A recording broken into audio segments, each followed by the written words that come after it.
Chers fidèles amis, Frédéric et Père Julien, bonjour et bienvenue. Vous suivez notre émission sur l'Évangile des dimanches. Aujourd'hui, nous parlerons du deuxième dimanche du temps ordinaire de l'année B. Bonjour Jean, merci de m'accueillir sur Culture Bible. Alors nous avons affaire aujourd'hui à deux transfuges. Deux disciples de Jean changent de maître et Jésus les accueille.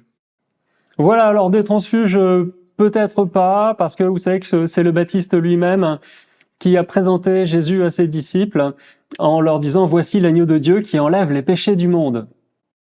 Et je crois que nous allons nous arrêter aujourd'hui sur la 10e heure et sur sa très riche symbolique. Chers auditeurs et auditrices, je rappelle que si vous arrivez sur cette chaîne pour la première fois, vous pouvez vous abonner. Et si cette vidéo vous a plu, que vous soyez abonné ou pas, vous pouvez nous le faire savoir avec ce pictogramme, le pouce. C'est pas grand-chose, mais c'est un bon moyen pour nous de progresser. Tout à fait, merci de le préciser, je vous lis le texte. En ce temps-là, Jean le Baptiste se trouvait avec deux de ses disciples. Posant son regard sur Jésus qui allait et venait, il dit « Voici l'agneau de Dieu ». Les deux disciples entendirent ce qu'il disait et ils suivirent Jésus. Se retournant, Jésus vit qu'ils le suivaient et il leur dit « Que cherchez-vous » Et ils répondirent « Rabbi », ce qui veut dire « maître », où demeures-tu » Il leur dit « Venez et vous verrez ». Ils allèrent donc, ils virent où il demeurait et ils restèrent auprès de lui ce jour-là, c'était vers la 10e heure, environ 4 heures de l'après-midi. André, le frère de Simon-Pierre, était l'un des deux disciples qui avaient entendu la parole de Jean et qui avait suivi Jésus. Il trouve d'abord Simon, son propre frère, et il lui dit « Nous avons trouvé le Messie », ce qui veut dire Christ. André amena son frère à Jésus. Jésus posa son regard sur lui et dit « Tu es Simon, fils de Jean, tu t'appelleras Képhas », ce qui veut dire Pierre. Et nous avons le chiffre 10. C'est toujours très intéressant, ces chiffres dans l'Évangile, je trouve. On a un chiffre, effectivement, qui peut nous donner un point de repère, c'est le chiffre 11 en Matthieu au chapitre 20. Je ne sais pas si vous vous rappelez, mais il s'agit des ouvriers qui ne sont embauchés que pour une seule heure de travail et la dernière. Oui, il faut dire qu'à l'époque, la journée de travail comptait 12 heures, depuis 6 heures du matin jusqu'à 6 heures du soir. La 6e heure correspondait donc à midi. La rencontre avec les premiers disciples s'est déroulée donc la 10e heure, soit 4 heures de l'après-midi. Un lien peut-il être fait avec la passion de Jésus ? Alors je me suis posé la question aussi, vous trouverez la référence chez Matthieu et Luc, les ténèbres recouvrent en effet la terre depuis la 6e jusqu'à la 9e heure avant que Jésus n'expire.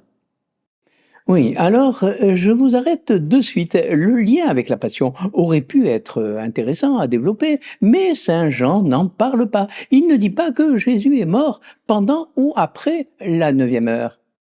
C'est vrai, donc je vois que vous êtes bien renseigné, Jean.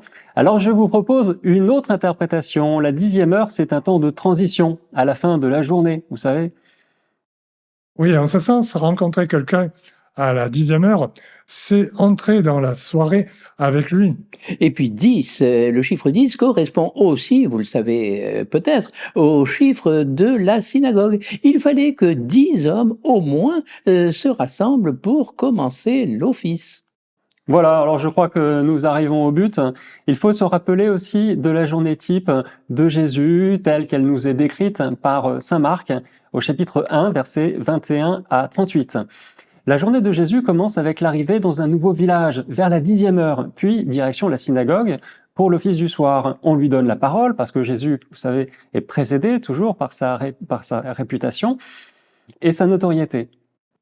Et pour cause, il est prêcheur itinérant et sa prédication est accompagnée de signes et de prodiges. Jésus est ensuite invité par un personnage influent du village. Voilà, en l'occurrence, dans le premier chapitre de Marc, c'est Simon-Pierre qui a le privilège de recevoir Jésus chez lui. Donc Jésus trouve la belle-mère de Pierre couchée et malade, il la guérit et ils vont partager ensuite un repas ensemble. Après le coucher du soleil, Jésus continue de recevoir les habitants du village qui se pressent en foule à l'entrée de la maison. Après quelques heures de sommeil, Jésus se lève ensuite et se rend dans un lieu désert pour prier selon son habitude. Et Jésus reprend la route pour une nouvelle destination. Oui, et un nouveau village. Et donc, si j'ai bien compris, à la 10e heure, Jésus arrive dans ce village, la journée de travail touche à sa fin pour les habitants et tout le monde se prépare à la prière du soir, à la synagogue ou à la maison. C'est le moment pour eux de rencontrer Jésus.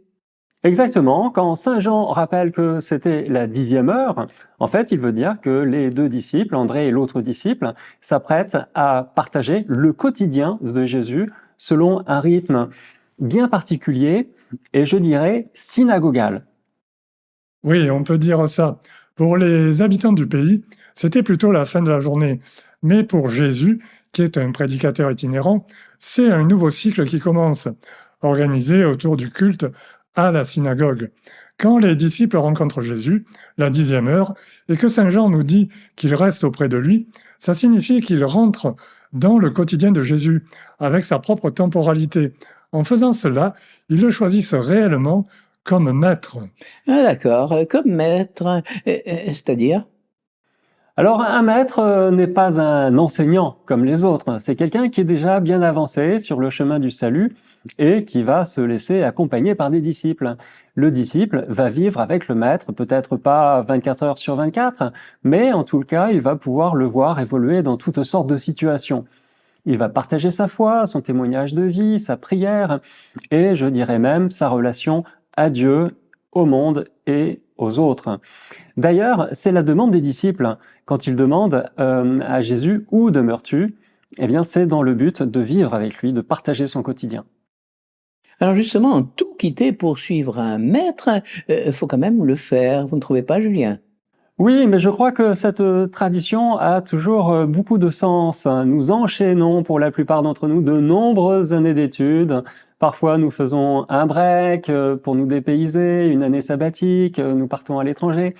Mais ça ne remplacera jamais le voyage intérieur que seul un bon maître peut nous faire entreprendre. Oui, tout à fait. Notre rapport aux études est souvent utilitariste. Nous recherchons un diplôme, une rémunération, un métier et une charge de travail qui soit équilibrée avec notre temps libre. Mais on ne se rend pas compte à quel point le monde du travail est devenu déstabilisant. Oui, vous avez raison, des métiers sont menacés, d'autres font leur apparition, mais globalement, on peut dire que les nouvelles technologies comme l'informatique ou l'intelligence artificielle vont laisser beaucoup de monde sur le carreau, surtout, je dirais, parmi les cols blancs.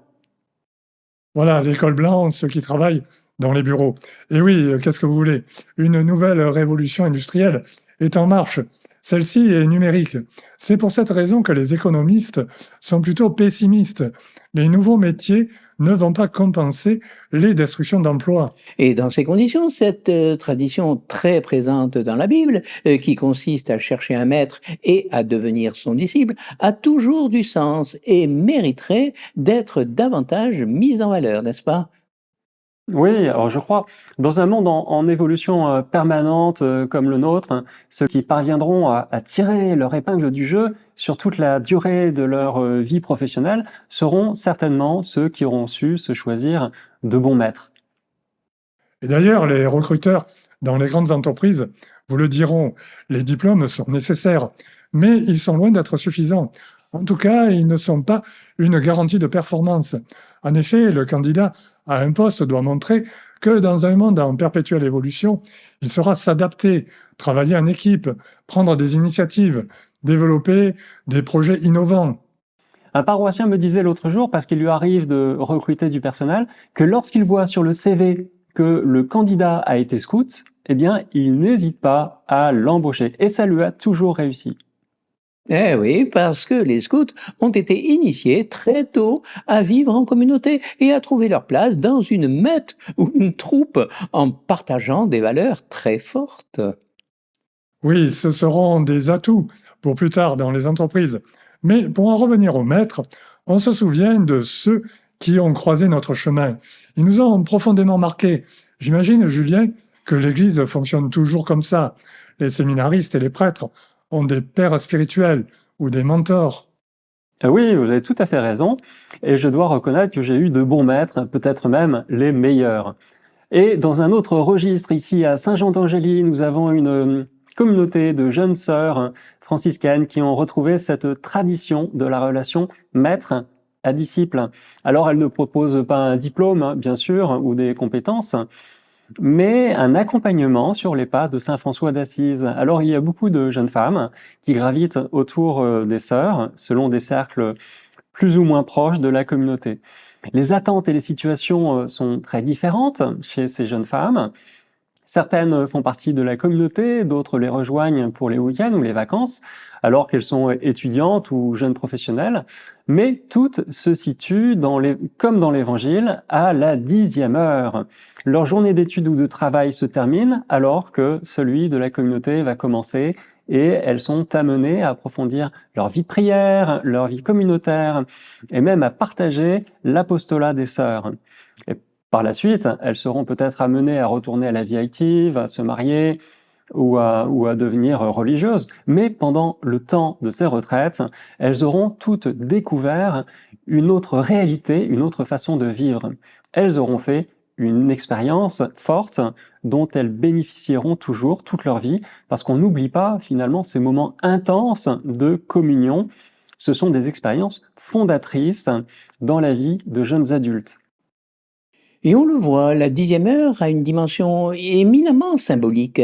La fin de notre journée rencontre le début de celle de Jésus. Et les disciples sont libres, oui, libres de rester avec Jésus ou de reprendre leur propre rythme, leur vie d'avant.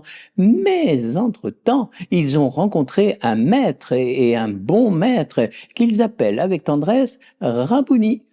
Et le maître deviendra même leur ami. Jésus le dit en tout cas à ses disciples le jeudi saint, avant d'entrer dans sa passion: « Je ne vous appelle plus serviteur, car le serviteur ignore ce que fait son maître. Non, je vous appelle ami. » Et il va expliquer un peu plus loin dans l'Évangile que tout ce qu'il a appris de son Père, il l'a fait connaître à ses disciples. Oui, Jésus leur a tout dit comme à des amis, puisque, je cite, celui qui m'a vu a vu le Père. C'est dans Jean chapitre 14, verset 9. Eh bien, merci pour ce partage autour de l'évangile de ce dimanche et de la symbolique de cette 10e heure. C'est l'heure de Jésus. Et rendons grâce, bien sûr, pour les bons maîtres que le Seigneur a mis sur notre chemin. Ouais, rendons grâce, tout à fait. Et nous nous disons à lundi prochain pour notre émission sur l'évangile du dimanche qui suit. Merci de votre fidélité à toutes et à tous.